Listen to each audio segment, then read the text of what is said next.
Olá galera, tudo bem? Sejam bem-vindos, eu sou o professor Alexandre de Jesus e na aula de hoje nós vamos trabalhar redação, aquela redação voltada especificamente para o Enem e para o UERJ.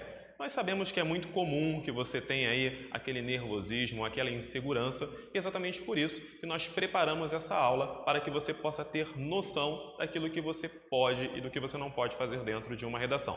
Na aula anterior, nós já havíamos comentado sobre a estrutura da dissertação argumentativa como um todo e na aula de hoje nós vamos focar em um elemento que é de extrema importância. Nós vamos falar sobre as estratégias argumentativas, ou seja, quais são as formas que nós temos para sustentar, para defender, para articular o nosso argumento.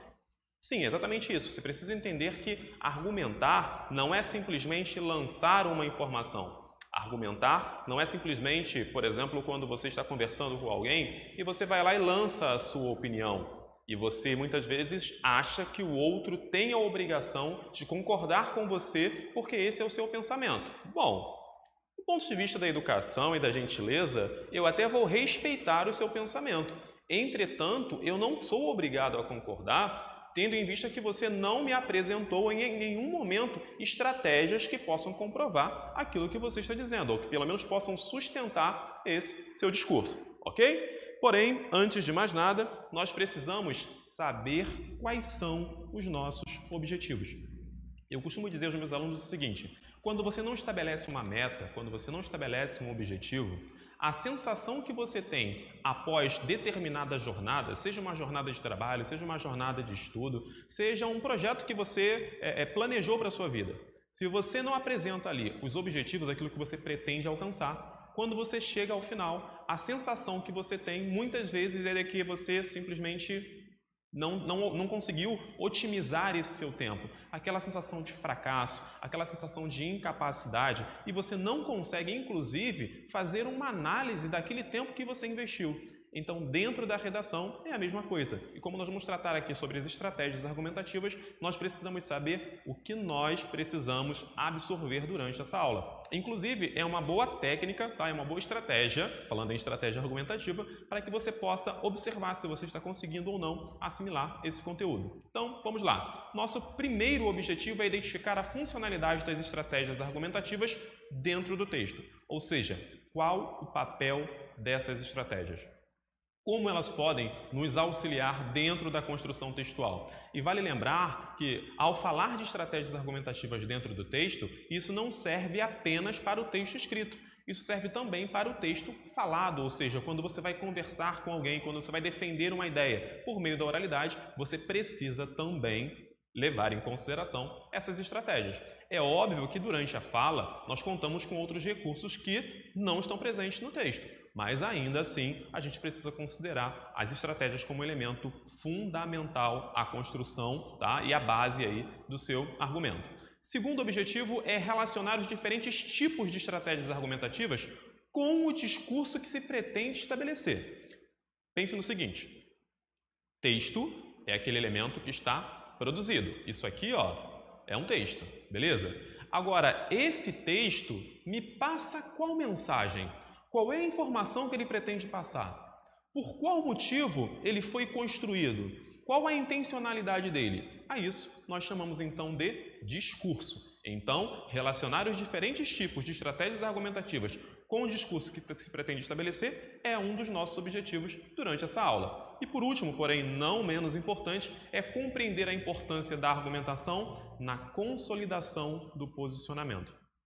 Nos dias de hoje, inclusive, é muito comum que temos um ponto positivo, né? A partir do momento em que o indivíduo manifesta a sua ideia, manifesta o seu pensamento, e nós vivemos uma democracia, isso é extremamente necessário, mas há um problema por trás disso. O problema é quando o indivíduo considera que a sua opinião deve funcionar como um fato. O fato por si só está ali, mas a opinião, ela vem de um viés particular, vem de um viés pessoal, mas ela precisa ao menos ser articulada, ela precisa ter elementos que apresentem a outro ali uma justificativa ou, de certa forma, uma explicação para aquilo que está sendo falado. Então, quando você pega essa ideia e relaciona ao seu texto, você precisa compreender que não basta simplesmente se posicionar. É necessário que você entenda qual é a função do posicionamento e como o posicionamento, por exemplo, vai se relacionar com as demais estruturas textuais. Sim, o posicionamento sempre mantém uma relação com os demais parágrafos. Não tem como eu apresentar um posicionamento referente a algo que eu não sei sobre o que eu estava defendendo. Como eu posso me posicionar referente a uma tese que eu desconheço? Como eu posso me posicionar referente a um assunto que eu desconheço? Quer ver um exemplo clássico? É muito comum nas brincadeiras do dia a dia, quando você está se aproximando de alguém, você está lá um grupo de amigos conversando, e é muito comum que alguém faça a seguinte brincadeira: não é isso, fulano? E você diz assim: pô, não sei do que vocês estão falando, eu não posso afirmar. Aí alguém diz assim: não, basta você concordar, ou seja, basta você se posicionar. Como você se posiciona diante de um assunto que você não domina, diante de um assunto que você não sabe qual é? Só que aqui no texto a gente tem outra particularidade. Não é o assunto, é o tema, ou seja, um elemento ainda mais específico, porque dentro desse tema terá a teoria que está sendo então defendida. Então, esses são os nossos objetivos. São 3 objetivos que ao longo dessa aula você precisa dominar. Bom, vamos começar com uma reflexão. Reflexão aí pelo doutor Abílio Quaresma. Vou deixar aí uma incógnita para você. Quem foi Abílio Quaresma? A dica que eu posso te dar tem relação com a literatura. E olha o que o doutor Abílio Quaresma nos dizia, tá? Não fui testemunha de nada e tenho conhecimento de tudo, respondeu o doutor Quaresma. O que venho trazer não são fatos, mas raciocínios. Ou seja, peraí, fato é aquilo que é real. Raciocínio é aquilo que você constrói de maneira subjetiva. Ele diz que ele não vem trazer fatos, ele vem trazer raciocínios. Continuemos. Isto não traz só elementos para a verdade, mas a própria verdade. Ou seja, segundo o doutor Abílio Quaresma, o raciocínio ele não apenas traz elementos que conduzem à verdade, mas eles apresentam a própria verdade. Percebam que dentro dessa construção já há uma estratégia argumentativa, mas não é o foco que nós vamos trabalhar dentro dessa reflexão. Eu quero apenas que você observe a articulação que é feita e o resultado desse raciocínio que foi apresentado. Isto não traz só elementos para a verdade, mas a própria verdade. Se Vossa Excelência prefere que se diga assim, direi assim: venho trazer argumentos. Os fatos são coisas, duvidosas. Os fatos são coisas duvidosas. Você consegue perceber que ele está desconstruindo aquele conceito que a gente diz assim: contra fatos não há argumentos?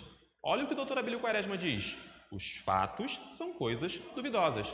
E aí ele destrói aquela ideia do senso comum, porque ele diz que contra argumentos não há fatos. E eu te pergunto, por que será que contra argumentos não há fato? Será que diante de um fato eu posso articular diversas ideias? E aí as ideias estariam relacionadas ao argumento, que teria uma relação ainda maior com o raciocínio? O fato continua sendo o mesmo. Porém, o raciocínio ele será diferente. Caso você não tenha compreendido ou caso você ainda discorde de mim, que é um direito seu, eu vou te apresentar um elemento material. Perceba, por exemplo, a questão das fake news.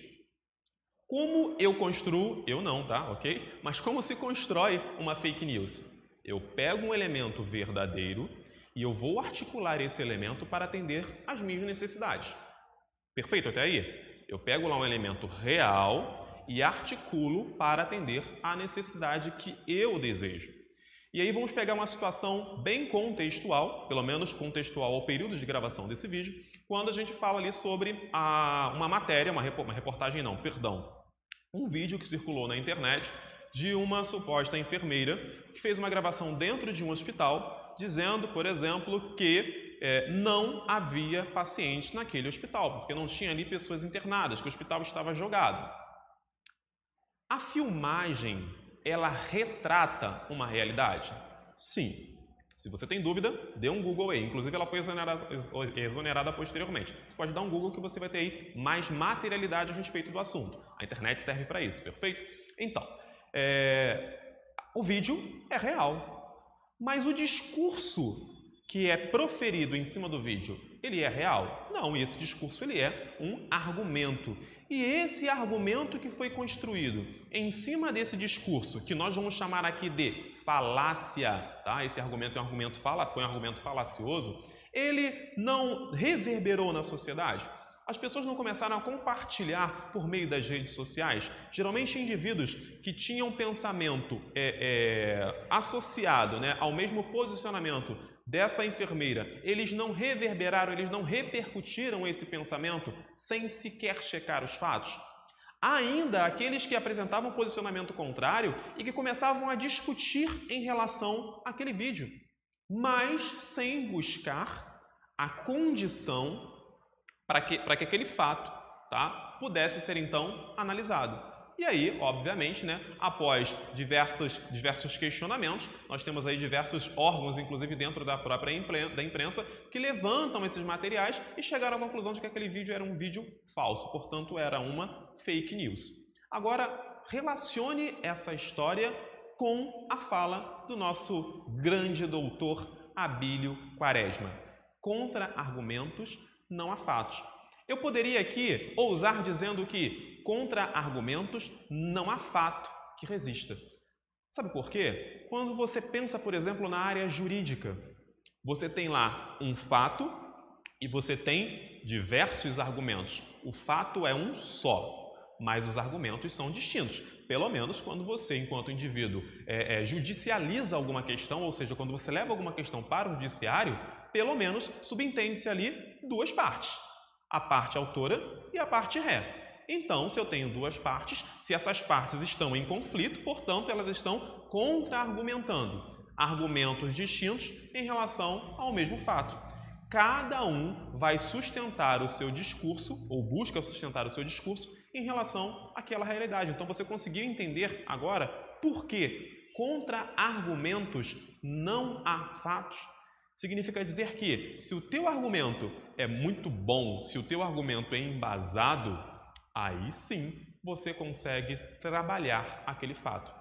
Aí você pode me questionar, poxa Jesus, então você quer me dizer que eu não preciso do fato para nada? Não, não foi isso que eu te disse. Ah, já sei, então você quer me dizer que eu posso utilizar o fato para construir uma mentira. Não foi bem isso, mas é possível que aconteça, ok? Mas espera-se que você, enquanto um cidadão de bem, enquanto uma pessoa responsável, enquanto uma pessoa que estuda, você não vai fazer isso. Por isso que você, por exemplo, não vai construir dados para colocar na sua redação. Por isso que você, por exemplo, não vai inventar citações para colocar na sua redação. Porque você, acima de tudo, você tem maturidade, você estuda, você domina, tá, essas informações que você vem absorvendo ao longo das aulas. E o que é dominar as informações? Tem dois elementos que são de extrema importância para o nosso dia a dia. Seja você estudante ou seja você simplesmente um cidadão que, a princípio, não tem aí um vínculo com a questão educacional, com a questão acadêmica. A informação é aquilo que circula no dia a dia. Eu poderia associar a informação, por exemplo, à notícia, tá? Mas a informação ela é cumulativa, ou seja, ela vai acumulando. Vamos fazer uma analogia? Imagina, por exemplo, que você, nesse período, tá, que você está aí de quarentena, você não tinha o que fazer dentro de casa, já estava agoniado, você resolveu lavar o banheiro, né? Todo mundo adora lavar o banheiro. Você vai lá para lavar o banheiro. Deixou aquele banheiro impecável, limpo. Passou o primeiro dia, primeira semana, segunda semana e você continua tomando o seu banho naturalmente. Você não se dá conta de que naquele mesmo banheiro que você havia acabado de limpar, ali você começa a ter o acúmulo, a gordura. Você toma seu banho, então vai lá o suor, em conjunto com o sabão, vai se acumulando ali no revestimento da parede, vai se acumulando no vidro, por exemplo, do box. E aí você só consegue, na realidade, enxergar o quão ruim está aquela situação, ou seja, opa, preciso lavar o banheiro novamente, quando essa situação ela já está absurda. Ou seja, você não consegue acompanhar de maneira mais detalhada essa propagação. À medida que ele vai aumentando, né, essa proporção de sujeira, O início você não consegue perceber, porque ele vai acumulando. E aí perceba que esse acúmulo ele é negativo, ele não é positivo. E o que você pode fazer com essa sujeira? No máximo, removê-la. E você talvez esteja se questionando, mas o que isso tem a ver com a ideia de informação, notícia, tudo? Eu disse a você que a notícia ela é cumulativa. Portanto, ela é uma informação. E você não precisa apenas de informação. O que você precisa é de conhecimento. Porque informação você acumula. Guarda lá no seu HD, que é limitado. Beleza? O conhecimento você não acumula. O conhecimento é aquilo que você assimilou e que você consegue, então, por meio da informação, articulá-lo para atender às suas necessidades nas mais diversas situações. Se você, por exemplo, decorou na sua vida que quando você trata do adjunto adnominal, quando você trata, por exemplo, do substantivo, substantivo é a classe de palavras que nomeia os seres. Você decorou essa ideia. Qualquer situação nova que, a princípio, fuja a essa teoria, você simplesmente fica perdido e não consegue conceituar, porque você decorou uma informação, você armazenou uma informação, você não transformou aquela informação em conhecimento, beleza? Tudo isso que nós falamos hoje tem uma relação direta com as nossas estratégias argumentativas, que são as formas que nós vamos utilizar para argumentar. Vamos primeiramente definir o que é dissertação argumentativa? Vamos entender exatamente como se comporta ou como deve se comportar a nossa dissertação argumentativa, o nosso texto, qual é o papel dele, por exemplo, ou melhor, qual é o meu papel enquanto autor desse texto dentro da construção e elaboração desse discurso? Bom, primeiro ponto é entender que dentro da dissertação argumentativa há sempre um ponto de vista central, pelo menos precisa ter, que é a sua tese. Esse ponto de vista central, ele vai passar por articulações. O que são as articulações? As movimentações que você vai fazer para defender a sua ideia. Pensa aí, as movimentações, mexo aqui, mexo ali, tiro de lá para cá, jogo de xadrez, para atender o seu objetivo. Essas articulações estão relacionadas diretamente às nossas estratégias. Por quê? A estratégia é aquilo que você vê à frente. Então, você pensa de maneira antecipada, você projeta o seu texto para que ele não seja ali um texto que simplesmente vai representar um agrupamento de palavras. Então, se ele é um agrupamento de palavras, ele deixa então de ser texto, ele perde a sua funcionalidade, portanto, ele não terá textualidade, algo que nós já falamos na aula anterior. E aí, essas estratégias argumentativas, para que elas sejam cada vez mais, para que elas apresentem cada vez mais eficácia, elas precisam estar relacionadas com a diversidade lexical. E o que é diversidade lexical? É o número, a diferença, né? A articulação que você faz por meio das palavras. Ou seja, eu vou me utilizar de um conectivo aditivo, eu vou buscar sempre alterar os tipos de conectivos e não manter sempre a repetição do mesmo conectivo. Eu vou, por exemplo, fazer uma retomada de uma expressão, eu busco um sinônimo, ok? Porque trazer a mesma palavra, às vezes, pode não ficar legal. Principalmente se isso acontecer, por exemplo, dentro do mesmo período ou dentro do mesmo parágrafo, dependendo aí da posição desse elemento. E tudo isso a gente faz em defesa de um ponto de vista. Opa, peraí, ponto de vista, você deve lembrar que nós começamos falando sobre ponto de vista. Eu disse que dentro da dissertação argumentativa há sempre um ponto de vista. E eu termino dizendo que a gente defende um ponto de vista. É redundante? Não, é o famoso giro de 360 que seu texto precisa fazer. Você começa apresentando uma tese e chega ao final defendendo essa tese. É por isso que na introdução você não argumenta. É por isso que na introdução você simplesmente apresenta e ao final você se posiciona. Você vem então com a defesa em relação àquilo que você apresentou lá na introdução e ao longo do seu desenvolvimento você articulou por meio das estratégias argumentativas. E assim você consagra o convencimento do seu leitor a respeito daquela teoria que foi fundamentada. Talvez você pense, pô, mas a teoria é linda e maravilhosa, a prática é completamente diferente. Concordaria com você se a partir do momento que, desde que o indivíduo não estude, o indivíduo não pratique. Se você tem acesso à teoria, mas não coloca em prática, fica apenas olhando a prática do outro, a tendência é que você permaneça com esse pensamento. Mas a partir do momento em que você pratica, e aí entenda que a prática ela vai passar pelo erro, porque é o erro que vai fazer com que você aprenda, Então, a gente precisa se expor a essa situação. É necessário que você sofra essa situação de construir um parágrafo que não está bem elaborado, passar, por exemplo, situações em que você faz a inserção de uma expressão e essa expressão ela não tem nenhuma fundamentação e nenhuma relação com o seu texto, assim é que você aprende. Porque a teoria, ela estava ali, ela chegou como informação, mas você não transformou essa informação em conhecimento. Para transformar a informação em conhecimento, você precisa necessariamente produzir, você precisa necessariamente trabalhar. E é exatamente o que nós vamos fazer por meio da definição das estratégias argumentativas. Talvez você já tenha construído aí o seu conceito, né, do que poderia ser uma estratégia argumentativa. Diante de toda essa minha fala, diante de todo esse meu discurso, talvez você já tenha conseguido relacionar com as aulas que você teve, com os textos que você já leu, com os textos que você já produziu. Então agora vamos ver se realmente faz sentido. Vejamos, as estratégias argumentativas elas são recursos discursivos que visam fortalecer a tese. Opa, então traz força para a tese. Não adianta ter uma boa tese se eu não faço uso de elementos que possam, então, sustentá-la. Esses elementos servem para quê? Eles servem para tornar o meu discurso... Lembre-se, eu falei para você lá no início da aula, o discurso é aquilo que emana do seu texto. Então, esses elementos, que são as estratégias argumentativas, a função desses elementos é fazer com que o meu discurso, ou seja, essa ideia, seja mais convincente. Eu sempre terei acesso ao texto. Todo leitor, desde que é alfabetizado, sempre tem acesso ao texto, mas não necessariamente ele tem acesso ao discurso. Depende exatamente da maneira, são diversos fatores, né? Se esse texto ele foi bem elaborado, bem articulado, então o discurso ele será fluido. Se esse leitor, por exemplo, ele tem uma boa bagagem sociocultural, um repertório sociocultural para interpretar aquele assunto que está sendo tratado, então tudo isso vai ter uma relação direta com o nosso discurso.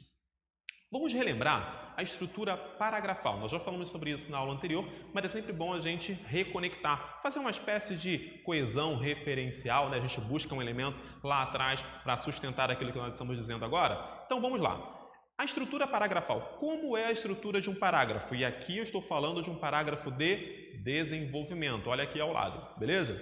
O meu parágrafo de desenvolvimento, de maneira ortodoxa, tá? De maneira tradicional, ele vai ser assim. Tópico frasal, que também pode ser chamado de frase guia ou ideia núcleo, beleza? Lembre-se, não importa a nomenclatura, o que importa é a função que ele vai apresentar dentro dessa estrutura. Então, tenho lá primeiramente meu tópico frasal. Depois do meu tópico frasal, o que eu preciso? Da ampliação. Perceba aqui, ampliação. Da ideia de aumento. A ampliação também pode ser chamada, tá? Em alguns livros que você vai estudar, você vai perceber que o autor ele não chama de ampliação, ele chama de detalhamento. Quando você detalha algo, você aumenta, beleza? Aumentar não no sentido de trazer uma compreensão diferente, tá? Mas de ampliar realmente o raciocínio. E por último, o fechamento, também chamado de frase síntese. Então, o meu parágrafo de desenvolvimento, ele tem obrigatoriamente e prioritariamente três períodos. Primeiro período, ponto de vista tradicional, é a nossa frase ou tópico frasal, frase guia ou tópico frasal. Depois trabalhamos com ampliação. E por último, o fechamento, também chamado de frase síntese. Perceba aí, já falamos sobre isso na aula anterior, mas vamos reforçar. Dentro do meu parágrafo de desenvolvimento, eu tenho uma referência, eu faço um link com a estrutura da tipologia argumentativa. O meu tópico frasal faz ali um link com a introdução do parágrafo. A minha ampliação faz um link com o desenvolvimento dentro do meu parágrafo. E o fechamento, ou a frase síntese, faz um link com o parágrafo de conclusão, portanto, parágrafo conclusivo. Se eu posso estabelecer essa ideia, se eu posso estabelecer essa conexão, significa dizer que eu só posso ter um tópico frasal, eu só posso ter um fechamento ou frase síntese, mas eu posso ter diversos períodos de ampliação ou de detalhamento, tá? Lembrando, essa é a estrutura ortodoxa. Primeiro tópico, segundo ampliação, terceiro fechamento. Não significa dizer que eu não possa alterar esses elementos, tá? Brincar com esses elementos durante a minha produção textual. Quanto mais maturidade você tem, quanto maior o seu domínio em relação ao texto, maior será, né, a sua maleabilidade em relação a esses elementos. Você consegue brincar com eles ali, inclusive fazendo com que o seu leitor relaxe durante esse processo de leitura. Grandes autores sempre conseguem ter essa característica. É o que a gente costuma dizer que, a partir do momento em que você domina a construção textual, a partir do momento em que você está completamente conectado ao seu texto e conectado também em relação ao assunto que o cerca, você fica mais à vontade. É como você ir à casa de um familiar que você conhece há muito tempo e ir à casa de um familiar que você sequer ouviu falar, tá? No primeiro caso, você já chega, dependendo da liberdade que você tem, você já abre a geladeira, senta no sofá, liga a TV. No segundo caso, você fica o tempo inteiro observando, aguardando comandos. Dominar o texto é exatamente isso. Quando você domina o texto, você não aguarda o seu professor dizer para você, olha, tem que ser assim. Não, você já domina, você já sabe exatamente como você precisa construir. E esse é o nosso objetivo, fazer com que você seja o dono do seu próprio texto, fazer com que você tenha autonomia em relação à sua construção. A nossa função enquanto professor é apenas propiciar caminhos para que você consiga, então, encontrar a melhor alternativa, a melhor estratégia para elaborar aí, montar e apresentar o seu discurso. Afinal, todo texto tem uma ideia, toda ideia, quando articulada, torna-se discurso. Então, sim, o seu texto é o seu discurso. Quais são os tipos de estratégias que nós temos? E aí talvez você já comece a ficar desesperado. Calma, você olhou aí para a tela e ficou desesperado em virtude do número. Tem muito mais, tá? Mas eu busquei colocar aqui apenas os principais elementos, apenas as principais estratégias argumentativas, para que você possa, inclusive, fazer links em algum momento em que você está lendo um texto, percebe uma argumentação de um autor, fala, poxa, eu acho que aqui ele trabalhou com a exemplificação. Ali ele fez uso de dados estatísticos. Olha, aqui nenhum nem outro. Então, se não tem nenhum nem outro, esse texto é um tanto questionável, porque ele não tem um embasamento, ele não tem um elemento que possa fundamentá-lo. É assim que a gente consegue fazer, então, uma análise cada vez mais apurada. Então, vejam aí, eu tenho ali a estratégia argumentativa, né, por analogia, quando você faz uma associação. Eu tenho estratégia argumentativa por exemplificação. Eu tenho estratégia argumentativa por modalização, ou seja, todos esses elementos que eu coloquei aqui no quadro para vocês e muitos outros. Vamos trabalhar todos eles? Não. Vamos pegar alguns exemplos, vamos observar a maneira como o autor, por exemplo, escolheu para trabalhá-los em relação à produção textual. Você vai perceber, e você deve lembrar também da aula anterior, que o seu texto, quando argumentativo, a função dele é se aproveitar de tudo, fazer uso de tudo para articular uma ideia. Caso contrário, você vai ter exposição. E a função do seu texto não é expor. Não estamos aqui simplesmente para expor. Nós estamos aqui para pegar um elemento que está exposto e atrelar a ele, inserir nele, melhor dizendo, alguma funcionalidade. Quando não há essa funcionalidade, eu vou perder ponto dentro da minha redação, por exemplo, lá no Enem, tá? Vou perder ponto na minha competência 2, vou perder ponto na minha competência 3, em se tratando de Enem, porque eu não articulei uma ideia. Poxa, Jesus, mas e se a minha redação for uma redação UERJ? Como seria esse caso? Como que eu poderia fazer? O processo é o mesmo. A única diferença que você vai ter é que o Enem ele tem algumas particularidades em relação ao início do seu parágrafo. Você precisa sempre trabalhar ele com um conectivo, né, que possa trazer estabelecer, melhor dizendo, a conexão em relação ao parágrafo anterior. Você não pode iniciar um parágrafo sem essa conexão. Lá na conclusão você vai trabalhar com a proposta de intervenção, que é uma exigência específica do Enem. As demais bancas elas não estabelecem essa cobrança, então você tem muito mais liberdade. Na redação UERJ, por exemplo, as temáticas UERJ são sempre temáticas subjetivas. E aí, se são temáticas subjetivas, dependendo do tema, não me convém, por exemplo, trabalhar, tá? Na realidade, não é nem o fato de não convir, é porque raramente você terá elementos, você vai entender o que eu vou te dizer agora, para trabalhar, por exemplo, com a estratégia argumentativa por dados estatísticos. Se você trabalha com a questão de um elemento que é subjetivo, como um elemento que é subjetivo pode fazer uso explícito de dados, tá? Jesus, há casos que, sim, nós vamos ter alguns casos, mas não é um processo natural. Então, por exemplo, na temática da UERJ eu posso trabalhar com a analogia, eu vou ter mais facilidade, eu vou trabalhar com a exemplificação, eu vou trabalhar com a explicitação, e aí vale lembrar que, olha só, há uma grande diferença entre exemplificação, explicitação, tá? Que às vezes as pessoas pensam assim, ah, não, o nome é parecido, então é igual. Não. Exemplificação coloca algo como exemplo ou pega algo para ser o exemplo. Na explicitação você torna explícito, então você mostra, ok? Então a gente precisa saber essas diferenças. Dentro da redação UERJ, por exemplo, no modelo UERJ eu teria muita facilidade, nós teríamos muita facilidade em trabalhar com essa estratégia, porque essa estratégia aí, ela possibilita, ela é ampla, né, a sua maneira de abordagem. Trabalhar, por exemplo, com a definição também numa redação UERJ não há problema. Pensa na definição, você lembra logo do dicionário, tá? Então você pega um conceito, traz esse conceito do dicionário, joga lá na sua produção textual e trabalha ali a argumentação em cima do que foi apresentado, em cima dessa definição. Trabalhar, por exemplo, com a contra-argumentação é quando você pega argumento A, argumento B, e aí existe uma estratégia muito bacana que é o seguinte, se você está defendendo, você tem dois argumentos, tá? E você vai optar por um deles, é importante que você deixe o seu argumento para ser o último. E é importante também, fica a dica, que o seu argumento seja mais forte que o primeiro. Porque se for o contrário, não vai ter lógica, não vai ter coerência dentro dessa construção. Então você primeiro empurra o outro, coloca o cara para ir à frente. Foi à frente? Beleza, enquanto esse discurso está sendo construído, que é construído por você está olhando para esse mesmo argumento e já fundamentando essa contra-argumentação que você vai apresentar. É uma maneira que você tem, inclusive, dentro das discussões do dia a dia, tá? Fica aí a dica, para você desconstruir o seu oponente. Então, quando alguém resolve entrar em um debate contigo, não entra no desespero, querendo falar junto, não. Você é uma pessoa inteligente. Você observa, você analisa, você fundamenta, porque enquanto o outro achar que consegui dominar, falei pra caramba e o cara ficou calado, na hora em que você for falar, você vai contra-argumentar desconstruindo o argumento que ele construiu, o argumento que foi apresentado.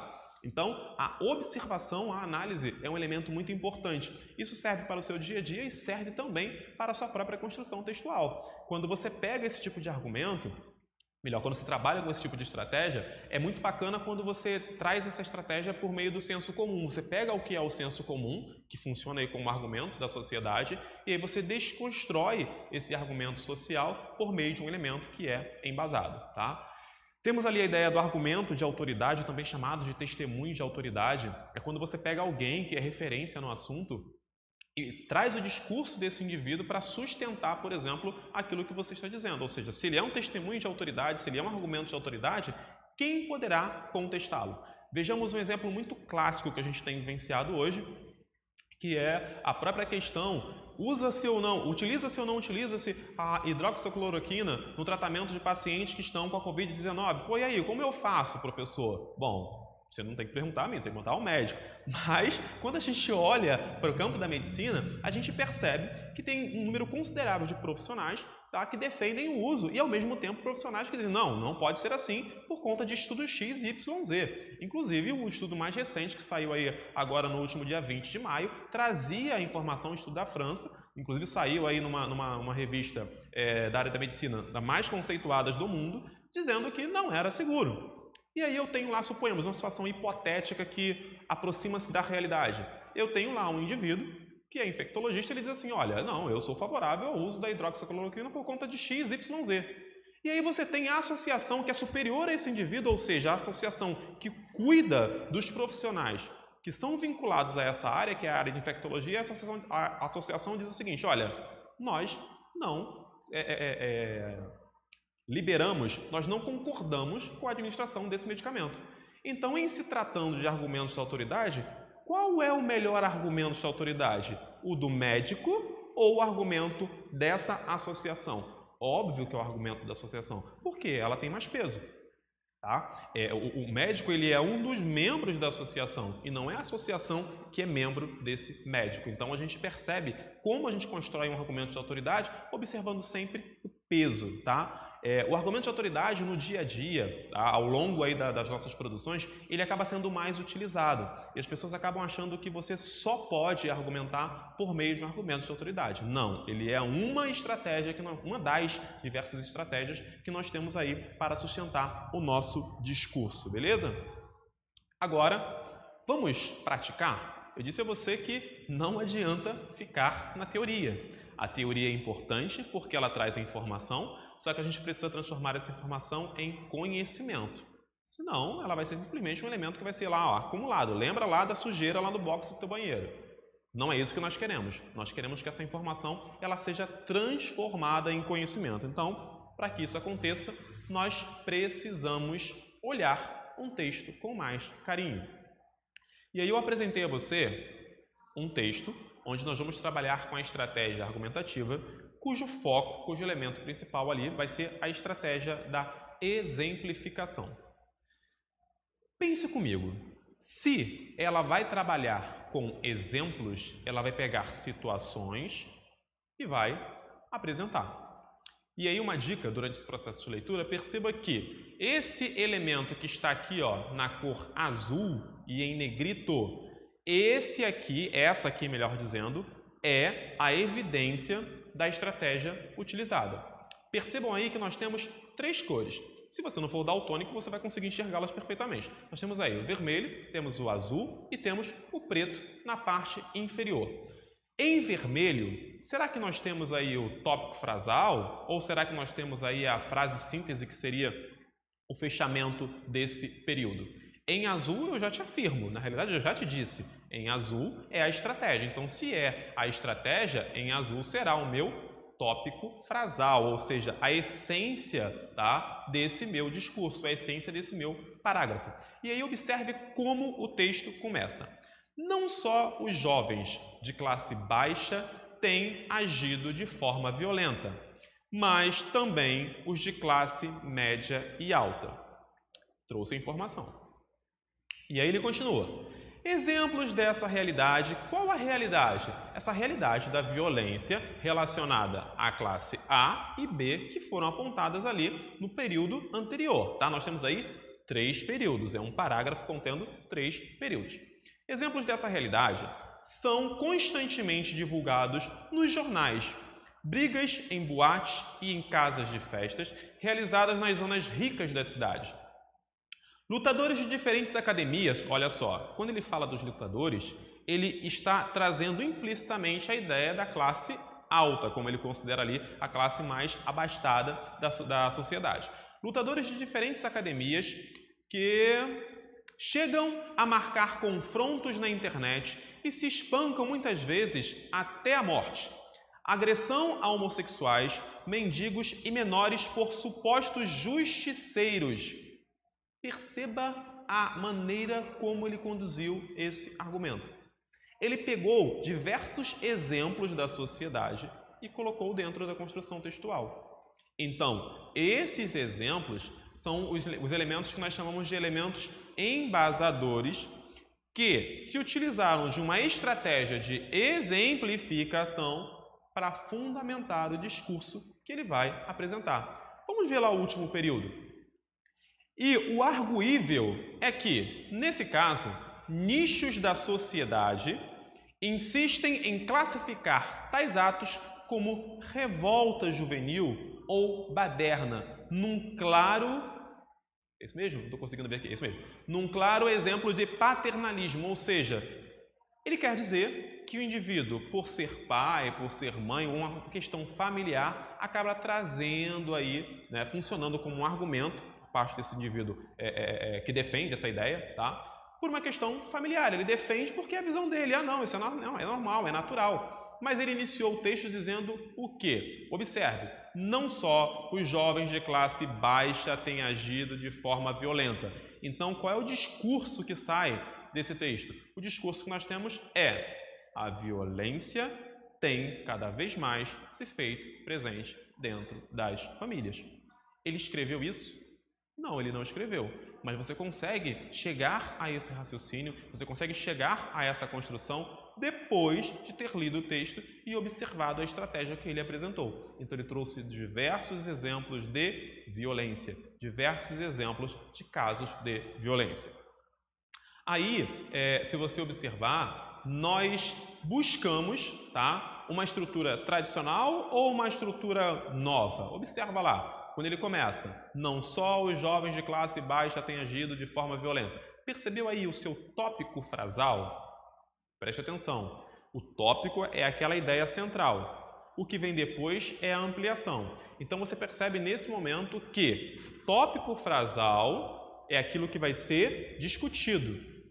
E aí eu me utilizo, por exemplo, da estratégia argumentativa para ampliar, fundamentar, desenvolver, sustentar o meu tópico frasal, beleza?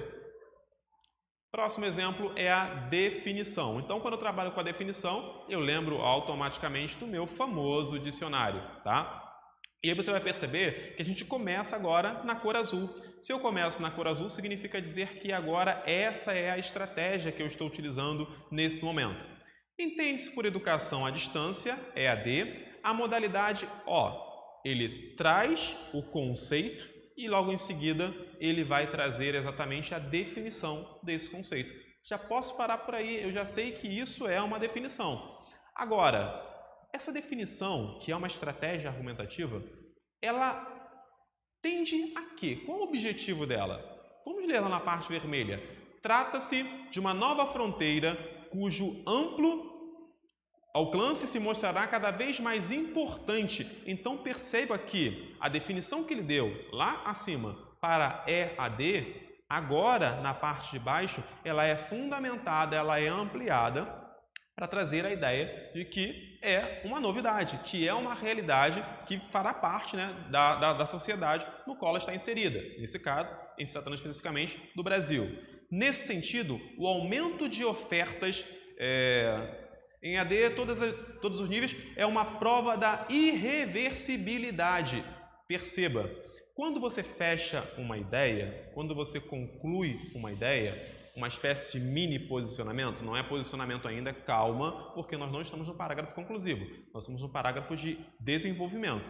Mas ele está fechando essa ideia. Ele abriu acima aqui, né, a ideia do EAD, por meio de uma definição, e agora ele fecha essa ideia, dizendo o que é o EAD, melhor dizendo, e a realidade desse EAD no contexto em que ele está inserido. É isso que você precisa fazer. Então, quando você contextualiza, por exemplo, você também está fazendo uso de elementos que vão embasar o seu discurso, embasar aquilo que você pretende construir por meio do seu texto.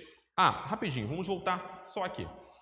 Perceba nesse momento, quando eu trabalhei ali com a definição, né, eu trabalhei mais uma vez com 3 períodos.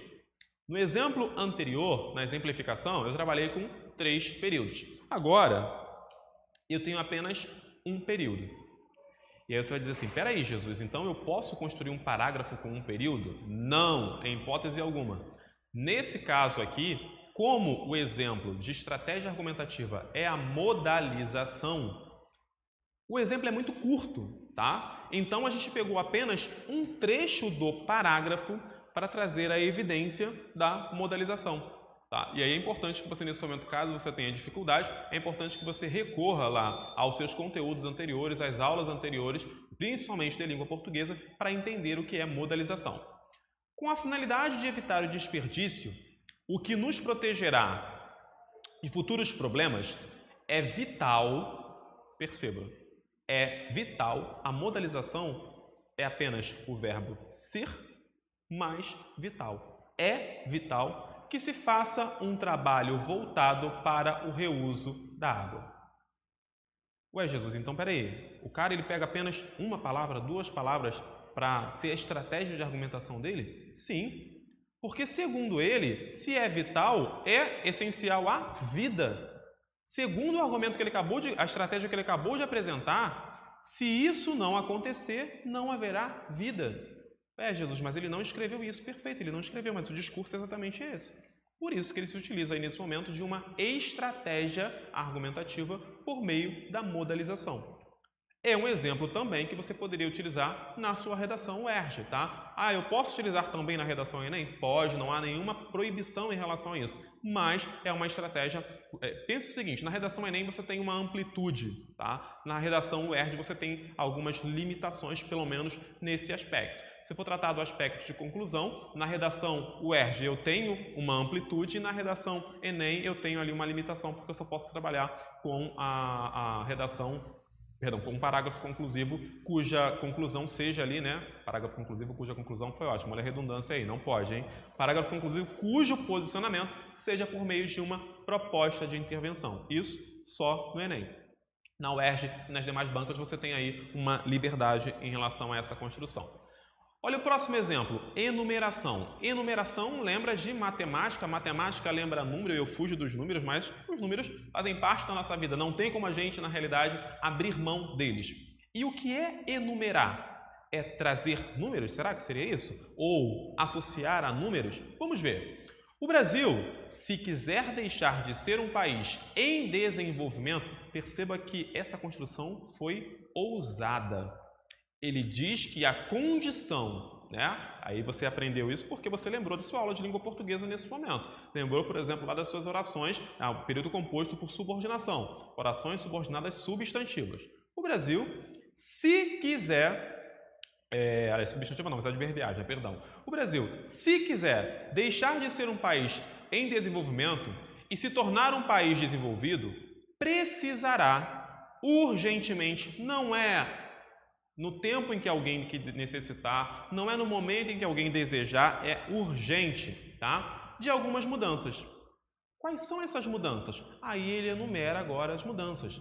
Perceba que essa enumeração, ela trouxe um suspense ao texto, mas ela apresentou ali uma cadência de elementos. Esses elementos eles foram enumerados. E você lembra, por exemplo, também do aposto numerativo. Perfeito. Então ele enumera nesse momento todos os elementos que são essenciais para que o Brasil consiga deixar de ser um país em desenvolvimento. Percebe nesse momento que a estratégia argumentativa ela ficou lá no final? Ela não está no primeiro período? Lembra que eu falei com você? Olha, nós temos a estrutura ortodoxa e nós temos ali a possibilidade de brincar com o texto. Então você tem essa liberalidade. Jamais se esqueça disso. Poxa, Jesus, você disse jamais se esqueça? Sim, porque jamais é uma palavra negativa, perfeito? Então, se jamais é uma palavra negativa, a gente está falando aqui agora da colocação pronominal. Sempre que eu tenho uma construção em que eu tenho ali o nosso POA, que é o nosso pronome oblíquo, não esqueça disso, jamais, e ele, por acaso, está associado a uma palavra de valor negativo, a palavra de valor negativo funciona ali como palavra atrativa, então ele se antepõe ao verbo, ele vem antes do verbo. Então, jamais se esqueça e não jamais esqueça-se. Quando eu falo jamais esqueça-se, olha o som desagradável, né, que causa aí, gerando até um vício de linguagem. Mas vamos lá. Mais um exemplo de estratégia argumentativa. É a estratégia por contraposição. O que é contrapor algo? Contrapor é se opor, contrapor é ter uma visão diferente.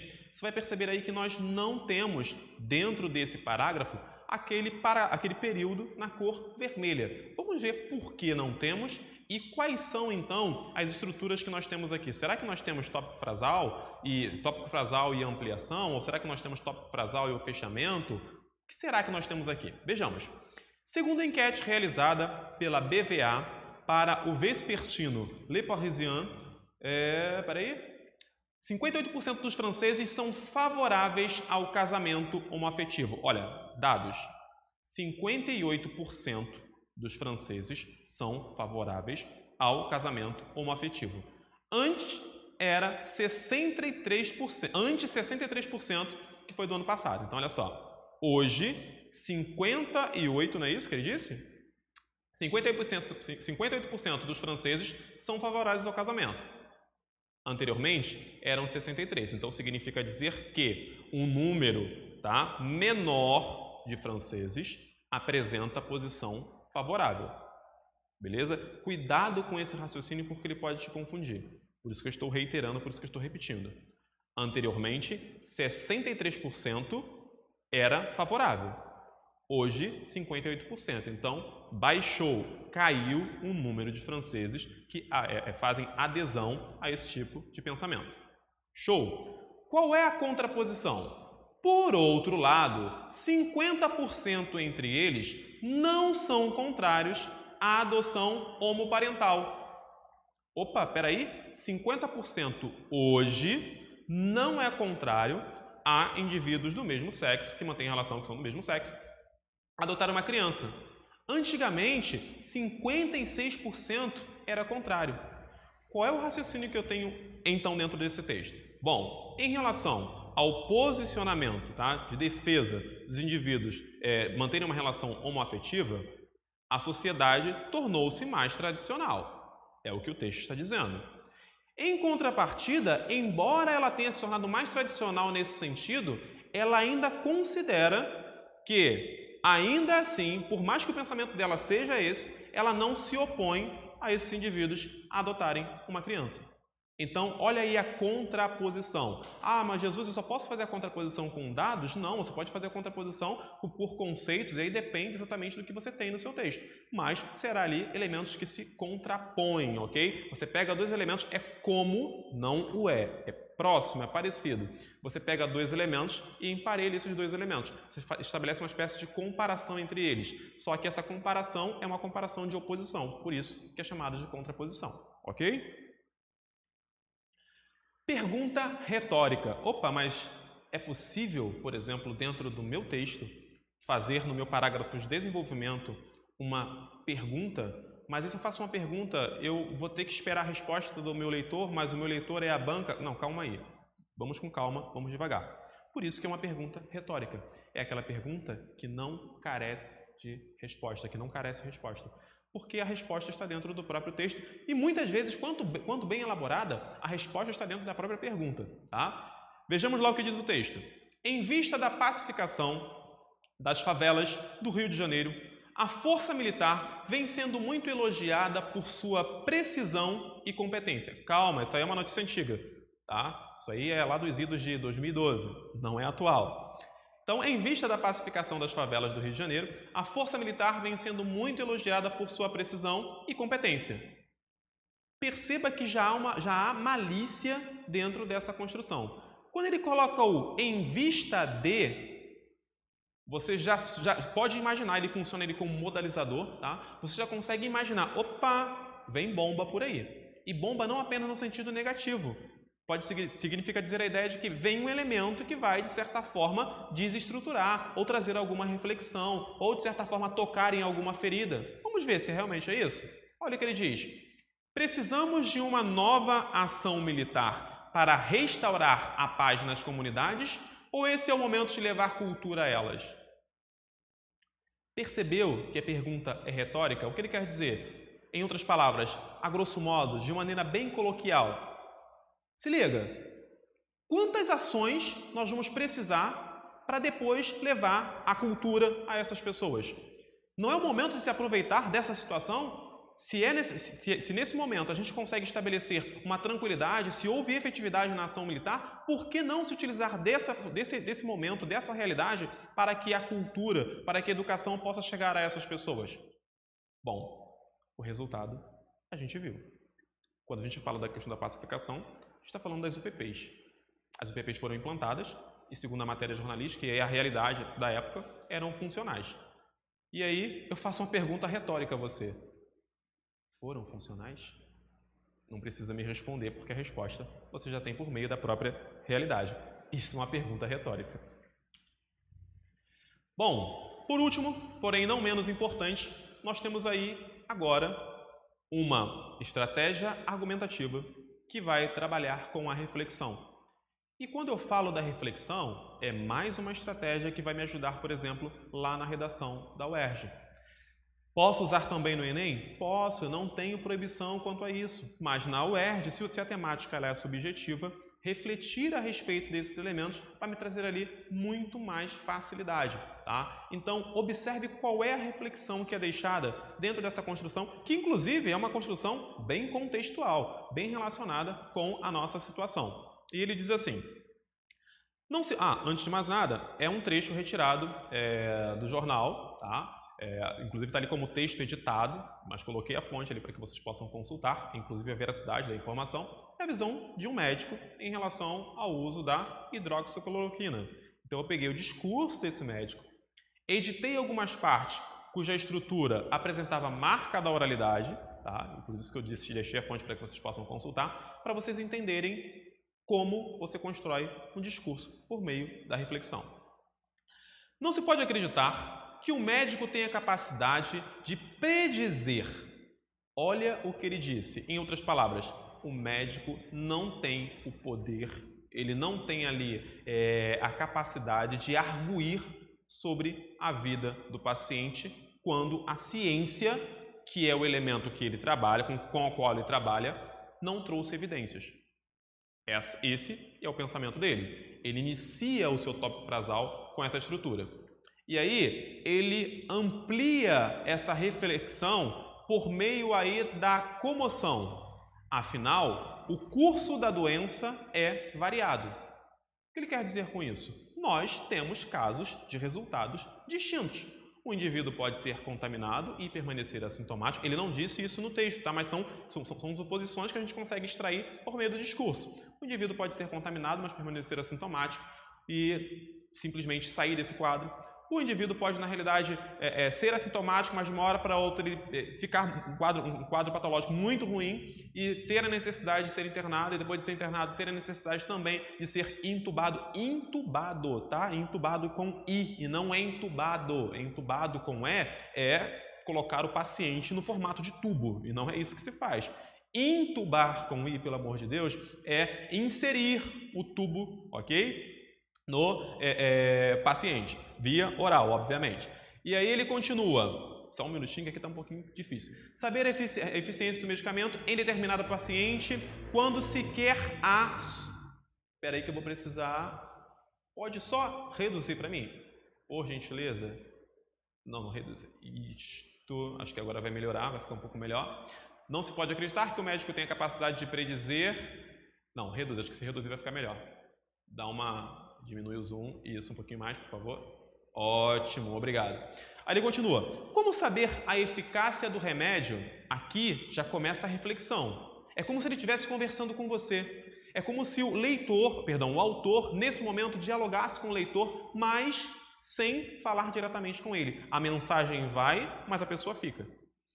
Como saber a eficácia do remédio em determinado paciente quando sequer há registros sobre a possível eficiência dos pacientes em geral? Olha a pergunta. E aí, enquanto ele lança essa pergunta, você está refletindo, você está pensando.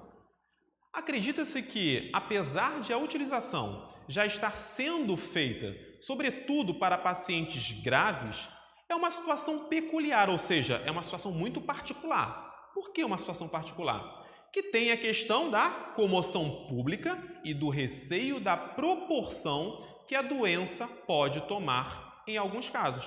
Então ele pega aquilo que acontece na sociedade, ele pega a realidade social, utiliza como um argumento por meio de uma estratégia argumentativa de reflexão. Ele pega a realidade e joga essa realidade para você refletir. Em outras palavras, ele está querendo dizer o seguinte para você: vale a pena realmente, por conta de um clamor social que existe, e é fidedigno, é real, tá?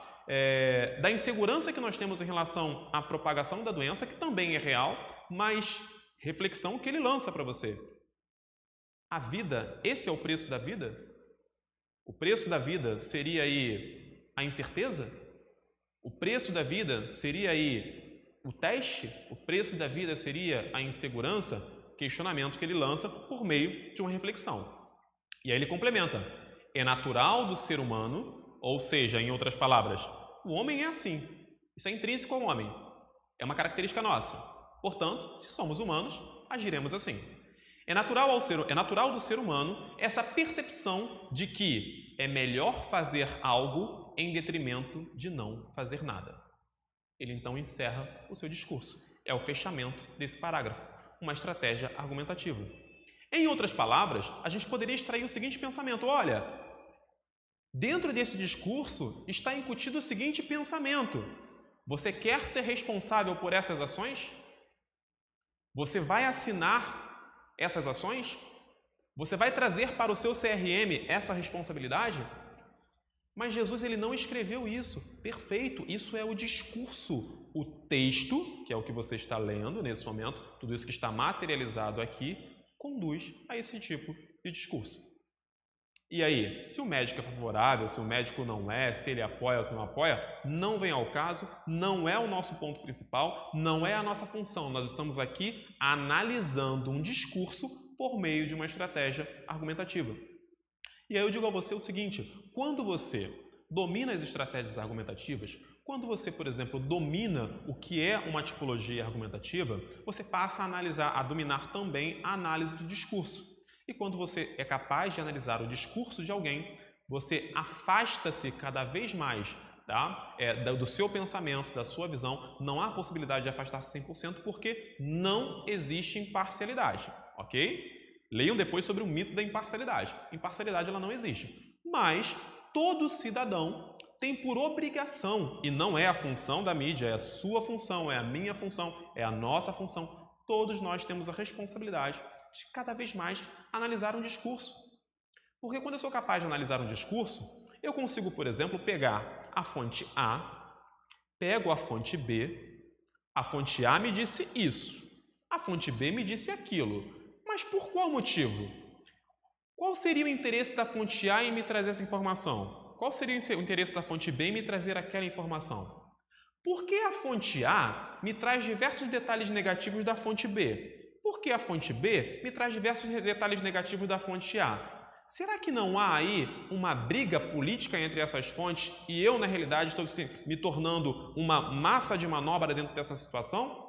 Uma possibilidade. Imagina, por exemplo, para ser mais contextual, quando a gente fala sobre a alienação parental, tá? Quando temos ali a situação em que os pais desfazem, né, o seu laço de matrimônio e aí a criança fica no meio daquela situação e aí você tem o pai com uma versão, você tem a mãe com outra versão, né, brigando ali pela guarda dessa criança. A função do juiz é analisar. Olha, a fonte A me disse isso, a fonte B me disse aquilo e no meio está a criança, está o menor. Como eu devo agir? Simplesmente pelo que diz um ou outro ou analisar todo o contexto? Aí é quando você, nesse momento, busca afastar-se cada vez mais da parcialidade. Não significa dizer que você será 100% imparcial, porque toda decisão que você toma, toda atitude que você adota, todo posicionamento que você adota, traz consigo alguns princípios que você aprendeu ao longo da sua vida. E exatamente isso que vai te conduzir a ter determinados posicionamentos. Então, reforço, imparcialidade não existe, mas a função de todo leitor é dominar um discurso. Lamentavelmente, a gente tem algumas dificuldades em relação a isso, mas é por isso que você estuda, é por isso que você está aqui, é por isso que você está conectado nesse momento assistindo a essa aula, para que você possa cada vez mais fundamentar a sua visão acerca das informações que você recebe. Fundamentar a sua visão acerca, inclusive, da própria aula. Como você pode dizer que a aula é muito boa por conta dos elementos que foram apresentados? Você comparou com as demais? Você articulou com as demais? Você observou as informações que foram colocadas? Será que ela é muito boa ou será que ela é uma aula que deve ser dada? A gente não pode confundir esses elementos. Isso a gente aprende por meio da análise do discurso. Isso a gente consegue a partir do momento que a gente domina as estratégias e sabe fazer bom uso delas. Não basta dominá-las. Acima de tudo, é importante saber usar. Bom, chegamos então aí ao final dessa aula e agora veja se você tem a seguinte condição. Você é capaz de identificar a funcionalidade das estratégias argumentativas dentro do texto? Como elas funcionam? Como ela deve se ajustar em relação ao tópico frasal? Como ela deve se ajustar em relação ao texto como um todo? Esse foi o nosso primeiro objetivo na aula de hoje. Segundo objetivo, você consegue relacionar os diferentes tipos de estratégias argumentativas com o discurso que se pretende estabelecer? Lembra lá, o último exemplo que a gente trouxe. A gente trouxe uma estratégia argumentativa que trabalhava com a ideia da reflexão. Eu pego a reflexão, que é a estratégia, e relaciono com o discurso. Tudo aquilo que a gente falou em relação àquele próprio texto. Foi adequado? Não foi? pego esse discurso e jogo para o contexto. Um contexto de instabilidade, um contexto de insegurança, um contexto de medo, um contexto de clamor social, um contexto de desespero. A reflexão é interessante? Óbvio, sempre. Então, você percebeu aí nesse momento que quando você relaciona a estratégia ao seu discurso, você consegue ter muito mais efeito dentro da sua construção textual. E, por último, compreender a importância da argumentação na consolidação de um posicionamento. Ou seja, quando eu argumento bem, eu tenho muito mais facilidade para me posicionar. Quando eu não argumento bem, eu tenho dificuldade para me posicionar. E aí, eu tenho apenas dois caminhos. Ou eu abro mão do meu posicionamento, ou eu digo que é do meu jeito, porque é assim que eu quero. E aí não tem lógica. Se não tem lógica, não tem razão. Beleza? Fica aí a dica para você. Espero que você tenha absorvido ao máximo essa aula e que, acima de tudo, que não seja apenas informação, mas que seja conhecimento para você. Forte abraço!